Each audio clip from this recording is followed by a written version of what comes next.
Previously on the final pitch. Okay, so my suggestion, scale it like 100 or 100 million times. From there on, then you grow your startup to other businesses. I think that's how you should do it. Yeah, thank you. We wish you all the best and every Thank you. success. Yes, I have to. We have a design thinking workshop. We'll give you that, so we'll help you get to that stage. And so that's what I'd like to offer you. That will be very much appreciated. Thank you so much. I'll see you for the course. Okay. Our offer from UBX to provide the funding which you've asked, so $5 million. We're inviting you to be a venture builder under our Velocity program. I only need to choose one, and I think that's 917. This week we get to know more about the president and CEO of FWD Philippines, Lee Hao-Zwan. And day one of the pitches concludes as two more of the entrepreneurs face the investor judges. My name is John Aguilar, and I'm a serial entrepreneur based in Manila, Philippines. I've gathered a formidable cast of business and industry leaders looking to fund and support the country's post-pandemic solutions. Lee Hao-Zwan, President and CEO of leading Pan-Asian insurer, FWD Philippines. Vince Yaman, Managing Director of Globe Telecom's corporate venture builder, 917 Ventures. Joel Santos, President and co-founder of the School for Entrepreneurs and Innovators, THEMS International Business School. And John Yanuschak, President and CEO of the FinTech Venture Studio and Venture Fund of the Union Bank of the Philippines, UBX. Our goal is to find and support the new breed of heroes taking on the challenges of a post-pandemic future. Many will try, but only a few will make it to the final pitch.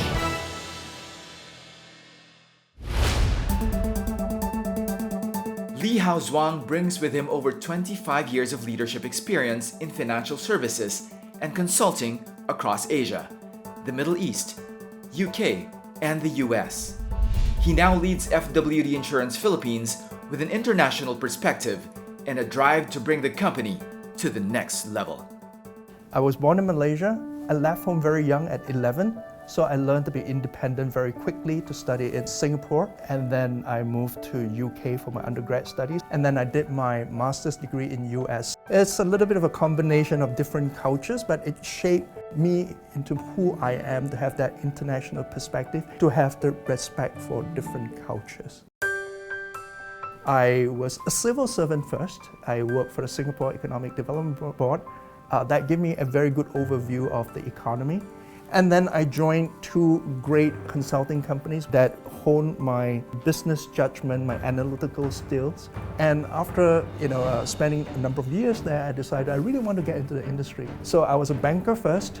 It was fun, but I found even more passion in saving lives, and that's why I moved into insurance. And have never looked back since. And I did a number of roles in insurance, in marketing, in distribution, and finally now having the privilege to run the country in Philippines. I'm married, but no kids. That allows us to actually spend a lot of quality time together, and also for my wife and I to both focus on our work as well. I took on this challenge. I left my family behind. I'm making a decided decision to really devote my life here in Philippines to make FWD work in Philippines.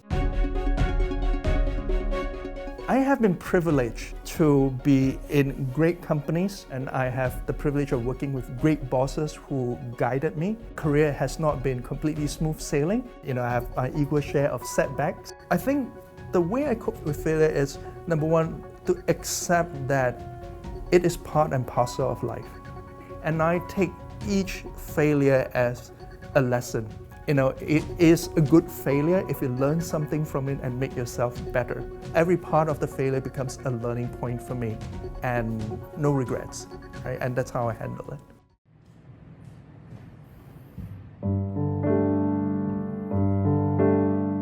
I have broad range of interests.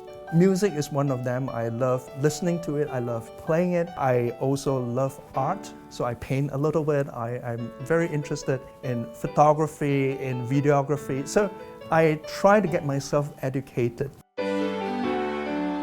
The other thing, a big passion of my life is teaching. I started teaching when I was 16. I taught piano to make pocket money, and I taught in university as an adjunct professor on communication and strategy. Until recently, I was also helping to teach Bible study. Teaching has been very much part of my life, and I can foresee even after I retire, that's going to be my retirement calling. The performing part really is my way of connecting with people. 525,600 minutes. Actually, Lihaw plays piano very well, and he knows a lot of Tagalog songs. You can always try him and ask him to sing Tagalog song. You'll be amazed because he can sing a lot of those. No? In fact, there are agents who will always try to request for songs from Lihaw, and he would always be very willing to play piano and sing songs for them. One meeting in one of our director's house, then Lihaw was requested to play piano there, and he gladly said yes. He's very pleased to not only entertain but make the agents happy. I love OPM. I remember the very first Filipino song was by Freestyle, Bakit Ngayong Kalang.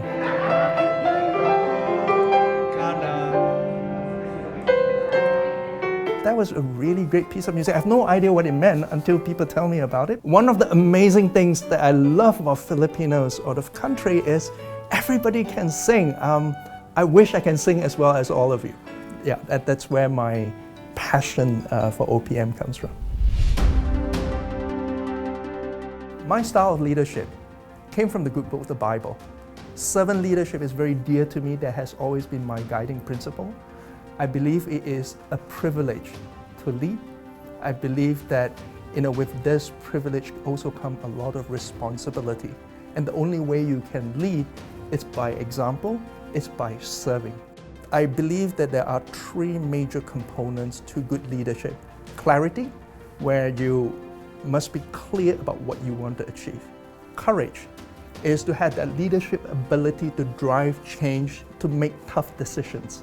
But at the same time, the third part, which is so important, which is humanity, especially important in our industry, which is a human industry where you exercise compassion, you exercise that human touch, that connection with people. Only with these three happening together, you can make the necessary change, you can lead. Okay, so team, are we ready to be number one? Yes. Yes, great.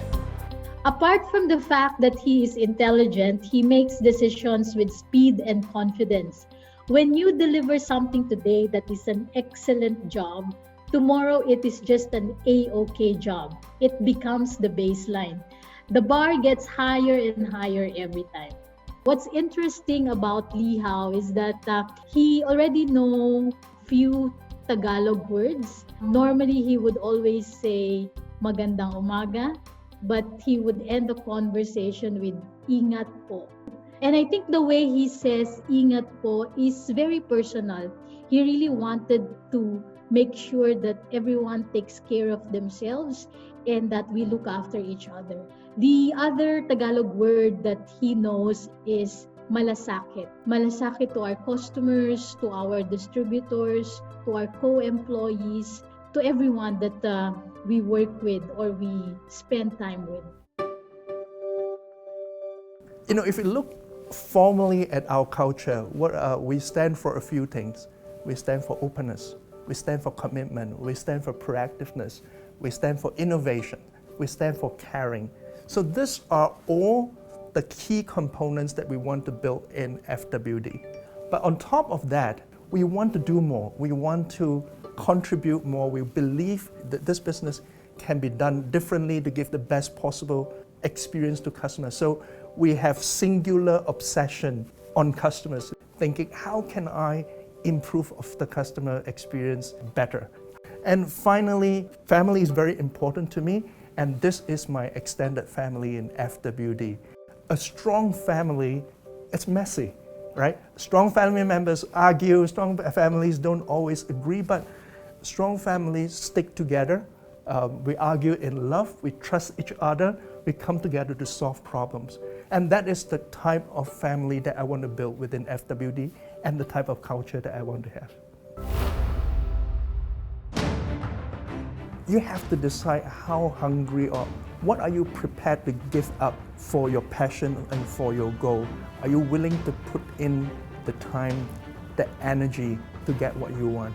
Are you willing to think harder than other people? So I think that part of resilience, that part of commitment, it's absolutely necessary, because I know for myself I'm not smarter than other people, so I just got to make sure that I work harder than other people and make that determination for myself.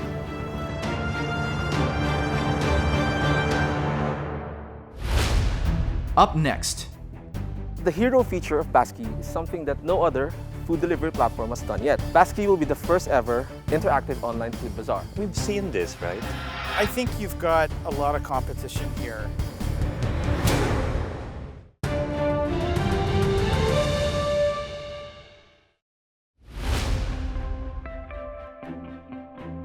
first up is a foodpreneur who wants to launch the country's first ever interactive online food bazaar.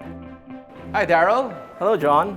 So, Daryl, you're here to pitch today a food delivery service. Yes. So, what inspired you to come up with this platform? First, there's a lot of people who started selling food online. And at first, there were lots of orders from friends, but eventually friends stopped ordering. I don't want any small businesses to stop just because for the reason of not having enough market reach. So I think these online food sellers deserve a platform more than anyone. I hope you're successful and good luck. Thank you, John.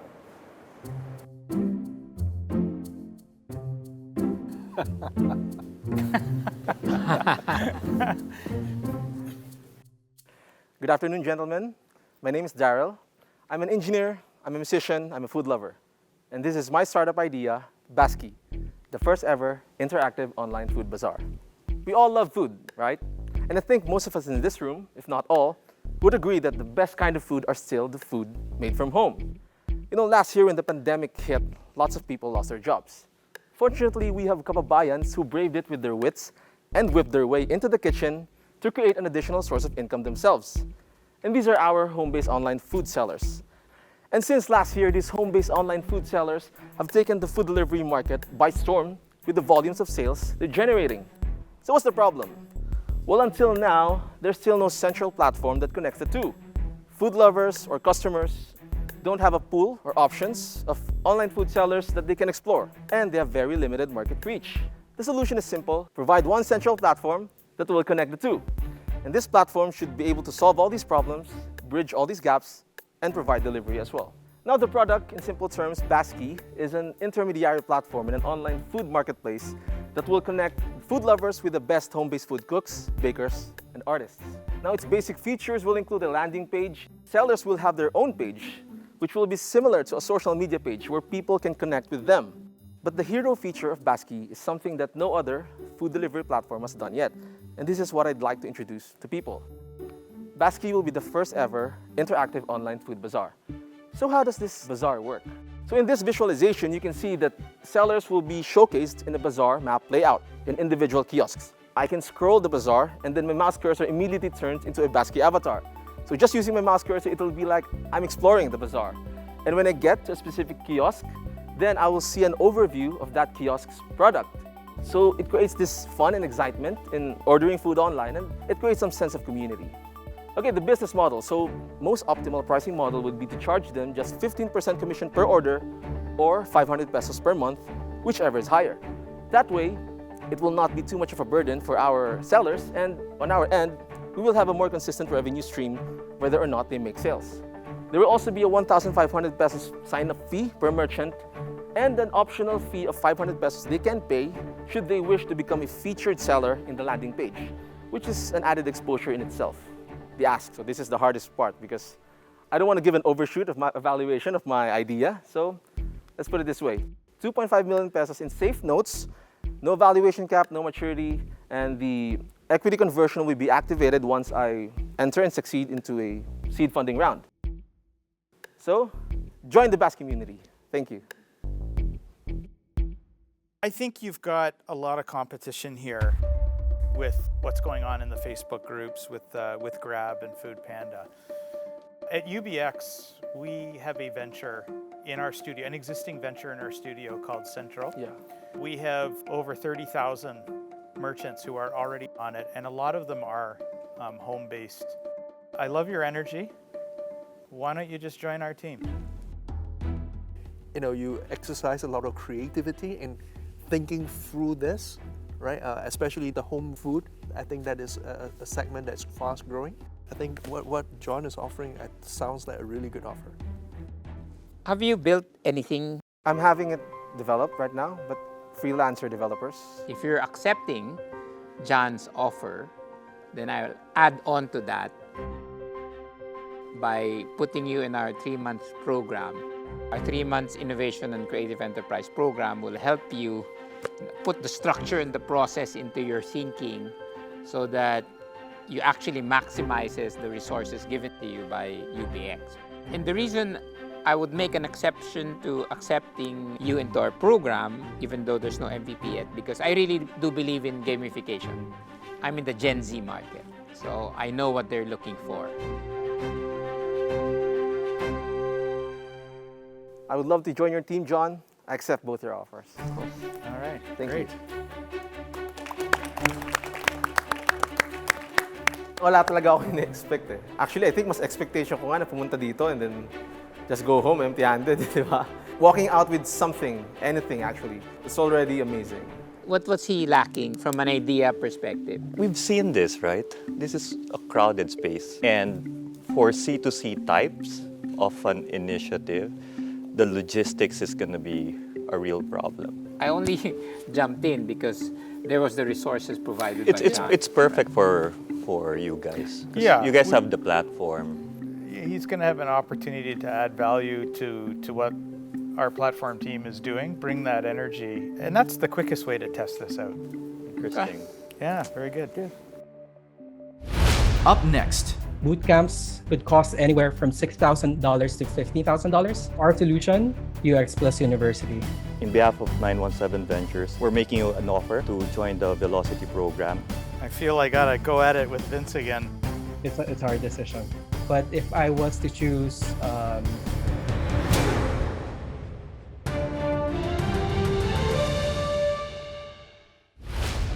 next to pitch is a budding entrepreneur looking to provide world-class user experience education and career opportunities through his EduTech platform. hey everyone, I'm Christian. I would have loved to be there. Despite me sending the application, I couldn't be there in person.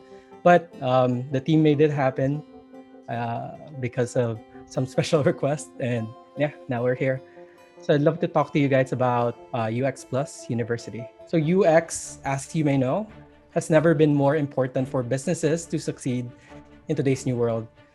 All of your companies use UX to solve your problems, big problems in the business. You use UX to talk to your customers. But the problem with that is that world-class UX education is costly and inaccessible. There is no clear path to a great UX career. For someone to get UX education, boot camps could cost anywhere from $6,000 to $15,000, but an initial UX salary of a junior UX designer is $7,400 only. So you'd essentially have to spend almost a year's worth of salary just to learn UX in a formal education system. It's also that boot camps and educational institutions have no incentive to ensure that their graduates get hired. And if you opt for massive open online courses like Skillshare or Coursera, those courses only have a 6 to 7% completion rate. So our solution, introducing UX Plus University.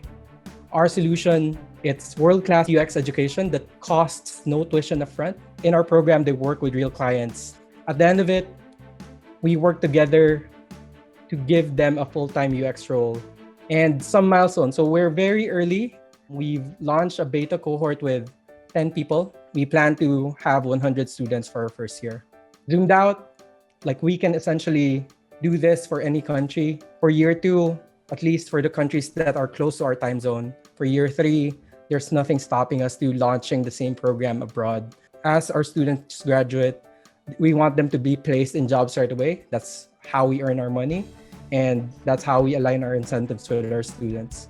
Our competitive advantages, aside from the aligned incentives, it's an ISA model popularized by Lambda School, which they charge 17% for their developer coding bootcamp. This is first to market for us. We have an established and trusted UX brand, and we have career coaches, actual projects for our students. That's UX Plus University. Christian, what's your ask? So for us to run our first year, it's 100,000 USD. For us to run 2 years, it's 500,000 USD. That's covering costs of operations from hiring instructors, curriculum, paying for app subscriptions. Have you created a technology platform? Is there IP in your tech stack to actually run this on? Like our stack is a no-code stack, essentially. Everything's automated. What I'm trying to say is we don't need developers for this whole thing to run. What are the other risks of the business? Risks would be students dropping out, not understanding the implications of a part-time program, like maybe them not having time for it. So of course, like the human risks involved in committing. And we plan to take that risk on with thorough interviews, and we'll only get better the more we interview people, the more batches we do. What's your capacity? What is the hiring capacity of the industry in the next 2 years? We only have 40 partners right now.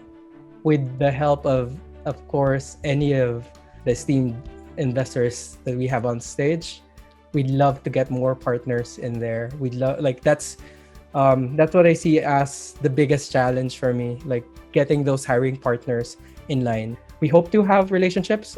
We hope to get salespeople to really like sell UX Plus, like establish those partnerships from that end too.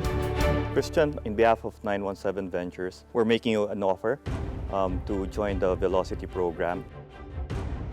We have other initiatives in our venture builder that you can leverage on for this. The challenges that you just mentioned earlier of how do we increase partners from 40 to 10,000, we can help you with that one. We have more than 100,000 corporate clients under our ecosystem. The details we can discuss.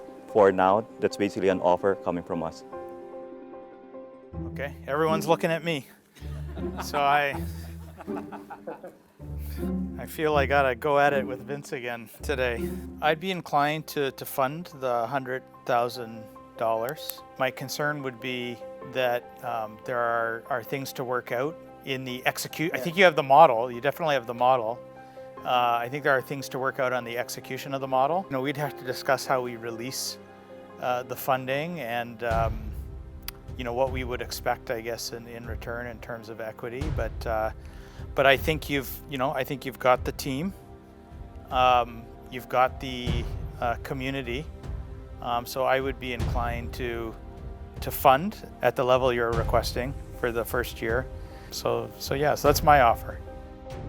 Yeah, I have a question, Christian, before I make a proposition. What's the youngest age you think that you can teach your course on UX? 18 years old and above. That's because that's the youngest that anyone can get hired. But essentially, we can teach UX to anyone interested. I'm going to share with you a project that we currently have. So, SEMS International, together with the Department of Education, the National Capital Region, and the Department of Trade E-commerce Division. We are the learning partner, and we are now doing the pilot for the first senior high school e-commerce track in the country. Supporting us is the e-commerce enablers from Globe to all the other e-commerce companies who are willing to hire the senior high school graduates coming from TEMS, DepEd, and DTI program. So I'm here to strengthen the business model. This is like sort of a government endorsement if you're inside the program, right? So suddenly UX is inside a government program. So I'm here to support whichever you choose, and there might even be an offer coming from Lihao. So I'm just here to support the three from a private-public partnership that's already happening now as we speak. Well, FWD would love to welcome your graduates into our digital graduate program. Thank you everyone for all your offers. It's our decision. For me to decide right now, I'd love for John Jay to be UX Plus University's partner. So John Jay and UBX, I accept your offer. All right. Thank you. Congratulations. So you're going to go to your right.